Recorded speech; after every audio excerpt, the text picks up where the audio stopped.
नमस्कार दोस्तों। आज के इस पाठ में हम निराला की ये कविता बांधो न नाव इस ठाव बंधु के बारे में उसकी व्याख्या और उसका प्रसंग दोनों देखेंगे। निराला जी की ये कविता अर्चना नामक संग्रह से ली गई है, जिसका प्रकाशन 1950 में हुआ। इस कविता में नाव को एक रूपक के रूप में इस्तेमाल किया गया है और घाट को एक बिंब के तौर पर। एक साथ कई बातें कही जा रही हैं। कविता की सतह पर तैरता हुआ जो अर्थ है वह प्रेयसी या पत्नी से जुड़ा है, लेकिन बात कुछ और गहरी है। कवि ने अपनी सुखद स्मृति की तन्मयता से वर्णित किया है। वह स्मृति कवि में दर्द बनकर जगती है। किसी नायिका का घाट पर आना और नहाना उसे अच्छा लगता है। उसकी हंसी उसे आकर्षित करती है। कवि की निजी अनुभूति की गीतात्मक अभिव्यक्ति है यह कविता। कह सकते हैं कि निराला अपनी पत्नी की मृत्यु के बाद ससुराल जाते हैं। पास ही एक नदी बहती है।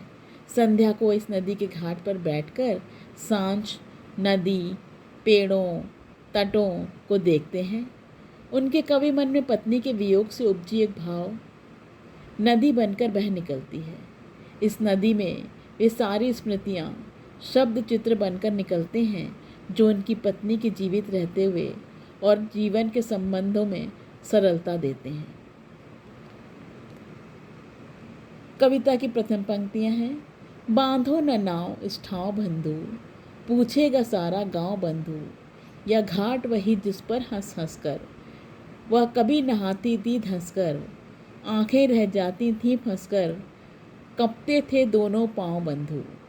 कवि कहते हैं कि इस नाव को इस घाट पर मत बांधो मेरे मित्र, जहाँ पर उसके प्रेम की स्मृतियाँ जुड़ी हुई हैं। यहाँ पर मेरी अनेकों स्मृतियाँ जुड़ी होंगी जिसे लोग जानते हैं। वे तरह तरह के प्रश्न पूछेंगे। किसी नायिका का नदी के घाट पर स्नान करना कवि को याद आता है। नदी के इस घाट पर उसे कभी सच्चे प्रेम की गहरी अनुभूति हुई थी। यहाँ रुकने पर लोग उसका कारण पूछेंगे।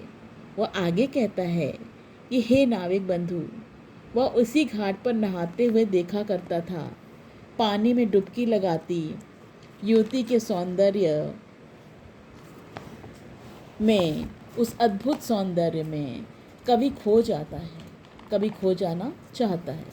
उसे देखकर, उस नहाती हुई कन्या को देखकर या अपनी प्रेयसी को देखकर या अपनी पत्नी को देखकर कवि की आंखें मंत्रमुग्ध हो जाती हैं।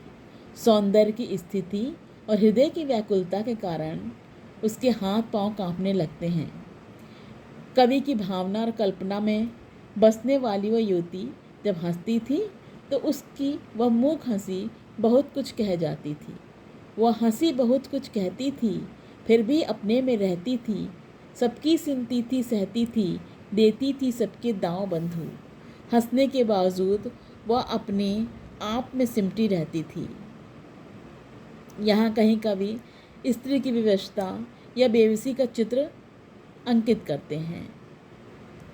वह सबकी सुनती थी और बहुत कुछ सहन करती थी। उसके व्यक्तित्व के इस ठहराव से सभी प्रभावित हो जाते थे। चुप रहना स्त्री की नियति है। उस घाट पर रुकने से मेरे मन की सभी पुरानी स्मृतियाँ फिर जाग उठती हैं। अतः ए बंधु नाविक, इस घाट पर इस नाव को मत बांधो और मेरे मन की व्यथा को पूर्ण मत करो। इस गीत का एक आध्यात्मिक अर्थ भी है। इस जीवन रूपी नाव को संसार रूपी नदी के तट पर मत बांधो। निराला बंधन मुक्ति का भी संदेश देते हैं। वो जीवन के इस आवागमन से मुक्ति की बात करते हैं। यह रचना नवगीत विद्या का आरंभ भावों को नवीनता, शिल्प की नवीनता और भाषा की नवीनता के आधार पर भी करती है। नवगीत विद्या का आरंभ इसी तरह की गीती रचनाओं से हुआ था। अब हम इसकी कविता के जो कुछ विशेष तत्व हैं, जो इसका कला पक्ष है, सौंदर्य पक्ष है, वो देख लेते हैं। कवि की भाषा सरल है। जीवन के अंतिम क्षणों का वर्णन किया गया है। कवि ने यहाँ पर जो मुक्ति की बात करते हैं इस इस घाट पर जाने की बात करते हैं कवि, वो जीवन के अंतिम क्षणों का वर्णन है, प्रतीकात्मकता है इसमें और करुण रस की कविता है। तत्सम और तद्भव दोनों शब्दों का बखूबी प्रयोग कवि ने इस कविता में किया है और ये सूर्यकांत त्रिपाठी निराला जी की अत्यंत मार्मिक और अत्यंत करुण रस से भरी हुई कविता है। धन्यवाद।